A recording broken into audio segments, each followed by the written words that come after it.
Donald Trump's former campaign manager, Paul Manafort, as you know by now probably, has made his fortune as a political strategist for various oligarchs and dictators all over the world. He's under investigation by the CIA, the FBI, the NSA, the Director of National Intelligence, the Treasury Department, and some of his questionable business dealings are now pointing in the direction of possible money laundering. It's getting worse and worse and worse for Paul Manafort. It's now being reported that Paul Manafort's bank accounts in Cyprus are being investigated for money laundering. Manafort opened 15 bank accounts in Cyprus in 2007. The accounts were used to receive some of those millions of dollars from Russian billionaire Oleg Deripaska, who he used to do business with. Deripaska is Putin's sort of right-hand man. He's been accused by the United States of being tied to organized crime. And when Manafort opened those accounts, Deripaska started paying Manafort the $10 million a year that he was getting to run the pro-Putin propaganda campaign in a number of different countries around the world. Lindsey Graham told NBC, "This is something that disturbs me if true."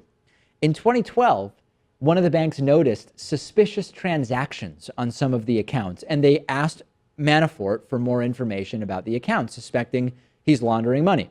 Manafort didn't comply. He immediately closed the accounts, as if that's really going to make the problem go away. And of course, in response to all of this, a spokesperson for Manafort says, Paul Manafort doesn't remember why he closed the accounts.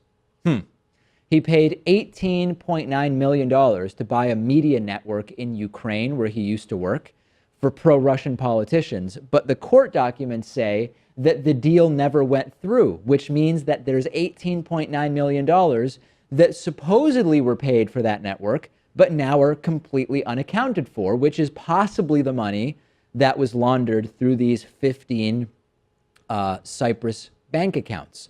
It's all so shady. There's a 2009 bank account that Manafort closed the same day that $1 million deposit appeared in it. This is all, according to experts, exactly what you would expect to see to move money in a way that is designed to be more difficult to track.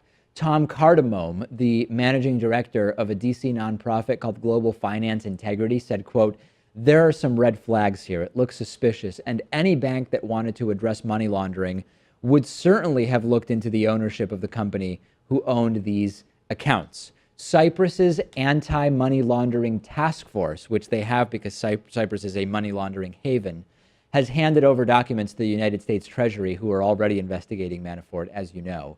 This is not looking particularly good for Paul Manafort, is it? What strikes me is that if Oleg Deripaska gave him millions of dollars to set up a media network, and then he turned around and didn't do that, or the deal didn't go through, wouldn't he expect his money back? You would think that would be the case, right? Unless Paul Manafort found another way to appease him. Yeah, or unless the entire context of the transactions was just a ruse to give the money to Paul Manafort, and the real goal here is that this was all a sham. There was never a deal to buy the TV network or whatever. It was all just meant to create a ruse to sort of account for money that is unaccounted for and was subsequently laundered. Long story short, I think we can expect Sean Spicer, Trump's press secretary, to keep distancing from Manafort like they've been doing for weeks now. Days before the first set of recent Manafort revelations went public, Sean Spicer started downplaying the role of Paul Manafort in the campaign, saying, you know, listen, he was not a major player in the Trump campaign. He was the manager of the campaign for a while, okay? So I'm guessing now, Pat, we can expect Sean Spicer to come out and say, oh, Paul Manafort, yeah, he was like an unpaid intern for the campaign who never met Trump. He worked in Iowa at the Iowa office. That's it. He was a nobody in this campaign. It's like Trump saying, I've never heard of the KKK. I've never heard of it, yeah. And Stanley Kubrick faked Paul Manafort. Guy never actually existed. That's the next thing we're going to hear from Sean Spicer. This is trouble. This is really, really big trouble. And you've got Roger Stone, who we're scheduled to interview next week if he doesn't cancel, because who knows what's going to happen with him and the Russia investigation in the next few days.